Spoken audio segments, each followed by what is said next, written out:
মমতা বন্দ্যোপাধ্যায় তিনি ভবানীপুরে প্রার্থী হিসেবে মনোনয়ন জমা দিচ্ছেন। সরাসরি সেই ছবি আপনাদের সামনে তুলে ধরছি।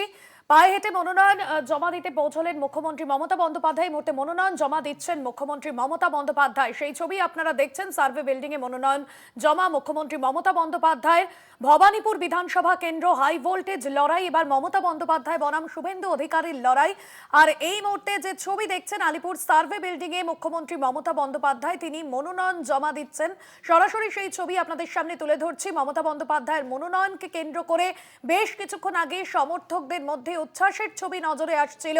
সার্ভে বিল্ডিং চত্বরে সকাল থেকে নিরাপত্তা জোরদার করা হয়েছিল এবং মমতার মনোনয়ন ঘিরে সমর্থকদের মধ্যে উচ্ছ্বাসের ছবি বেশ কিছুক্ষণ আগে নজরে আসছিল। এই মুহূর্তে ভবানীপুরের প্রার্থী হিসেবে মনোনয়ন জমা দিচ্ছেন মমতা বন্দ্যোপাধ্যায়। ভবানীপুরে মমতা বন্দ্যোপাধ্যায়ের খাস তালুক এবং এই বিধানসভা কেন্দ্রে এবার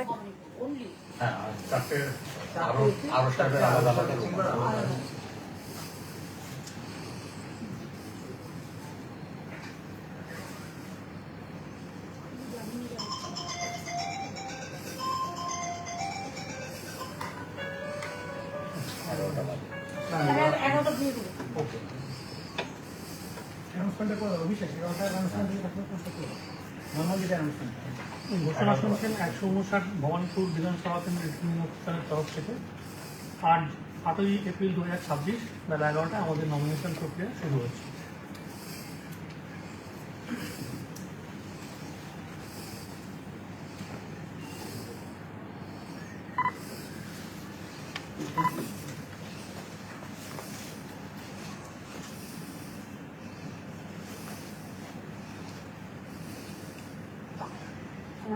আরম্ভ খানাপুর বিপদ, তারপরে বরাবর কলিও, তারপরে শ্রীরামপুর।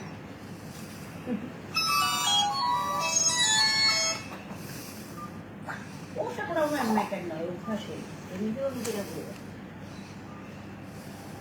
আমার কাছে ঘরে যা বাইরে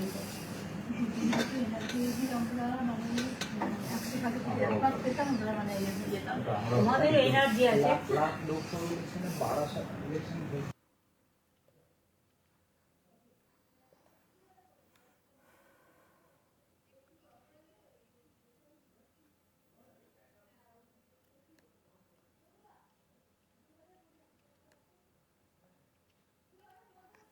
দুর্গাদাস বন্দ্যোপাধ্যায় রয়েছেন আমাদের প্রতিনিধি ফোন লাইনে। দুর্গাদাস, কি জানা যাচ্ছে?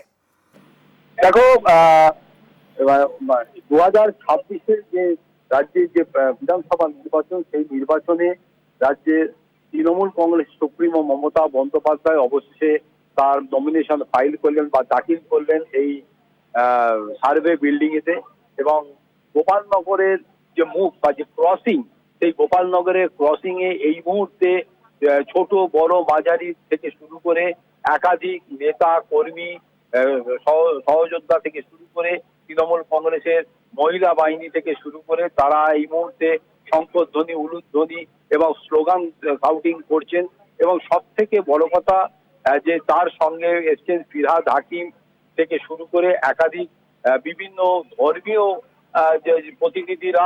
তার কারণ তুমি জানো যে মুখ্যমন্ত্রী মমতা বন্দ্যোপাধ্যায় বরাবরই এ রাজ্যে সাম্প্রদায়িক সম্প্রীতির বার্তা দিয়ে থাকেন এবং তিনি যখন নমিনেশন ফাইল করতে যাচ্ছেন 2026-এ, সেক্ষেত্রেও তিনি যে তার ব্যতিক্রম নন, তিনি যে বরাবরই ব্যতিক্রমী মুখ, ব্যতিক্রমী একজন চরিত্র, সেটা বজায় রাখতেই তিনি কিন্তু নেতা কর্মীর থেকেও কিন্তু সর্বধর্মের প্রতিনিধিদের নিয়ে যাওয়াটাকেই বেশি প্রাধান্য দিয়েছেন।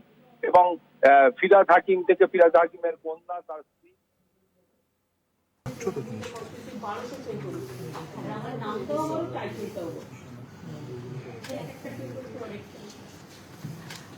একদমই। দুর্গা, তুমি সঙ্গে থাকো। এই মুহূর্তে ছবি দেখছেন আপনারা। মুখ্যমন্ত্রী মমতা বন্দ্যোপাধ্যায় তিনি সার্ভে বিল্ডিং এ মনোনয়ন জমা দিচ্ছেন। অন্যদিকে বেশ কিছুক্ষণ আগে মিছিল করে মুখ্যমন্ত্রী মমতা বন্দ্যোপাধ্যায় এবং তৃণমূলের কর্মী সমর্থক এসে পৌঁছন। ভালো করে দেখুন, পরে কিন্তু বলবেন না যেটা হয়নি। যদি কোনো কিছু বাকি থাকে বলুন, আমি রেকটিফাই করবো। ডিস্ট্রিক্টে বেরিয়ে যাবেন না? হ্যাঁ, আমি ডিস্ট্রিক্টে বেরিয়ে যাবো। এখান থেকে বাড়ি হয়ে যাবো। আমার একটা সিস্টেম আছে, ঠাকুরকে প্রণাম করবো।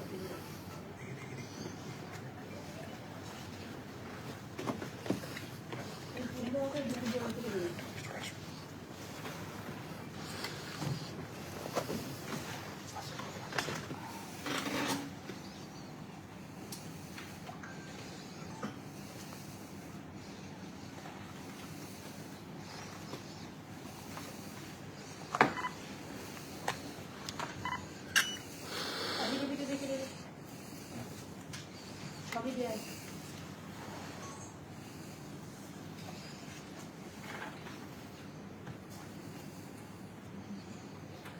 এই মুহূর্তে সেই ছবি আপনাদের সামনে তুলে ধরছি। ভবানীপুরে মুখ্যমন্ত্রী মমতা বন্দ্যোপাধ্যায়ের মনোনয়ন জমা। বেশ কিছুক্ষণ আগেই সার্ভে বিল্ডিংয়ে আসেন মুখ্যমন্ত্রী মমতা বন্দ্যোপাধ্যায় এবং সেখানেই মনোনয়ন জমার যে যাবতীয় প্রস্তুতি সকাল থেকে চলছিল, মনোনয়ন জমাকে কেন্দ্র করে তৃণমূল কর্মী সমর্থকদের মধ্যে উচ্ছ্বাস দেখা গিয়েছে। ভবানীপুর বিধানসভা কেন্দ্র রাজ্য রাজনীতির অত্যন্ত গুরুত্বপূর্ণ হাই ভোল্টেজ কেন্দ্র, যেখানে মুখ্যমন্ত্রী মমতা বন্দ্যোপাধ্যায়ের বিপক্ষে বিজেপি প্রার্থী শুভেন্দু অধিকারী। দুর্গাদাস বন্দ্যোপাধ্যায় রয়েছেন আমাদের সঙ্গে ফোন লাইনে। দুর্গাদাস, মনোনয়ন জমা দিচ্ছেন মুখ্যমন্ত্রী এবং সেই জায়গা থেকে এবারের যে বিধানসভা নির্বাচন ভবানীপুরে, সেখানে কার্যত হাড্ডাহাড্ডি লড়াই শুভেন্দু অধিকারী বনাম মমতা বন্দ্যোপাধ্যায়। দেখো, এটা ঠিকই যে এটা শুধুমাত্র এই রাজ্যবাসীর নয়, সারা ভারতবর্ষের মানুষের চোখ কিন্তু রয়েছে ভবানীপুর কেন্দ্রের দিকে। তার কারণ তুমি জানো, 2026-এ একদিকে মমতা বন্দ্যোপাধ্যায় যেখানে ভবানীপুরে নিজের গড়কে অক্ষুণ্ণ রাখার লক্ষ্যে এবং তার মার্জিন আরো কতটা বাড়ানো যায় সেই লক্ষ্যে তিনি নমিনেশন ফাইল করলেন বা প্রচারে নেমেছেন, ইতিমধ্যে তার দল নেমেছে।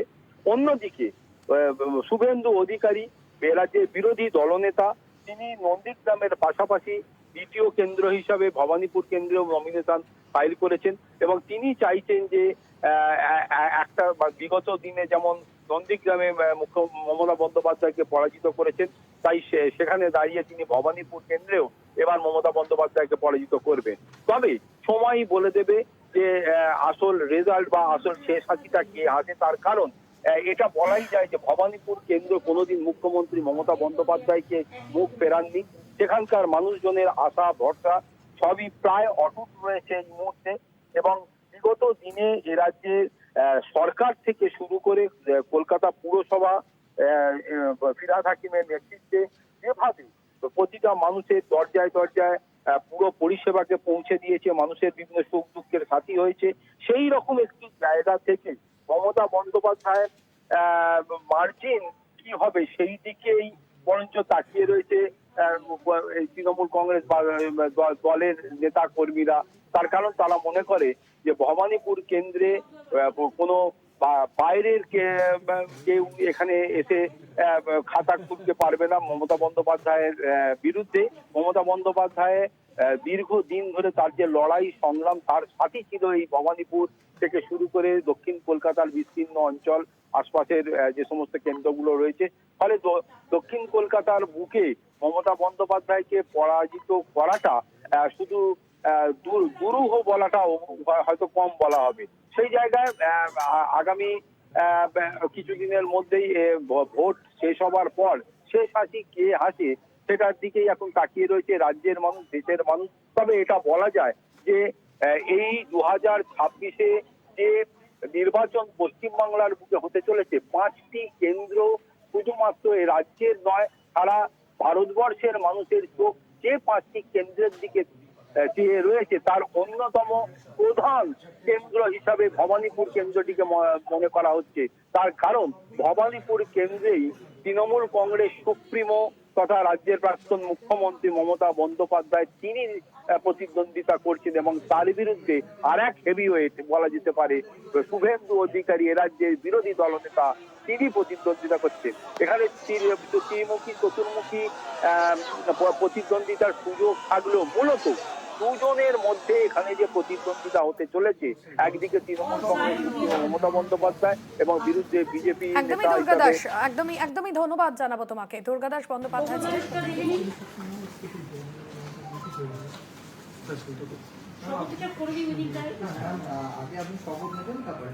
ঠিক আছে, ওদেরগুলো দেখতে থাকুন ততক্ষণ শপথটা করবি। আমি শপথ নিই না,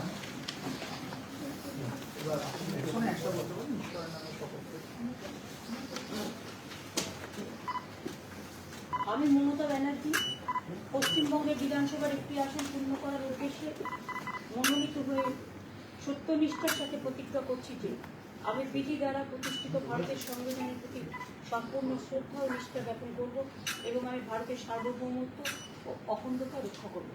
মমতা ব্যানার্জি। এবার সইটা করি এখানেই। হ্যাঁ দরকার নেই। আর আমরা করব না, ওটা ম্যাডাম নামটা লিখুন। এখানে আপনি নামটা লিখে দিন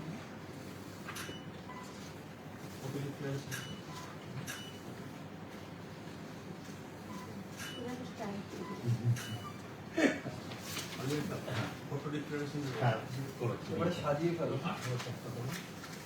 18 বাংলা না ইংরেজি আপনি যে শাড়িটা ঠিক আছে। এটা দেখে নিন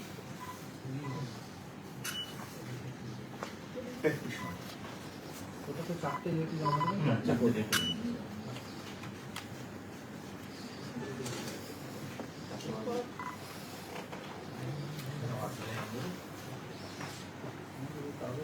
ফটো ডিক্লারেশন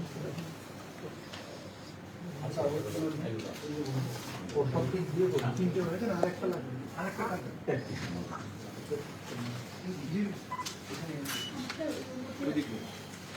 চারটে দেওয়া হয়ে গেছে হ্যাঁ চারটে দেওয়া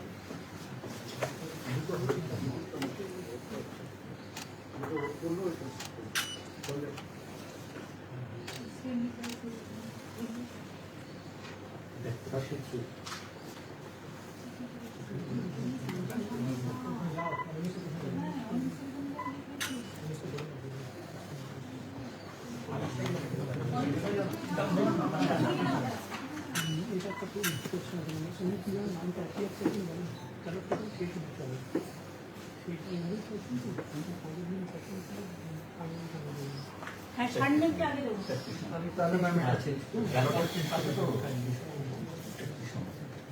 যদি করবো না না ব্যালট ব্যালটটা ম্যাম যেটা হচ্ছে যে আপনি ব্যালট পেপার। আপনার ব্যালট পেপারে এইভাবে নাম চাইছেন নাকি ব্যানার্জি ব্যানার্জি স্যার, ম্যাডাম, তাহলে এখানে সই করলে আমরা বাকিটা আমরা বাকিটা আমরা করবো অমিতটা করে দিই তাহলে এটাকে আমাদের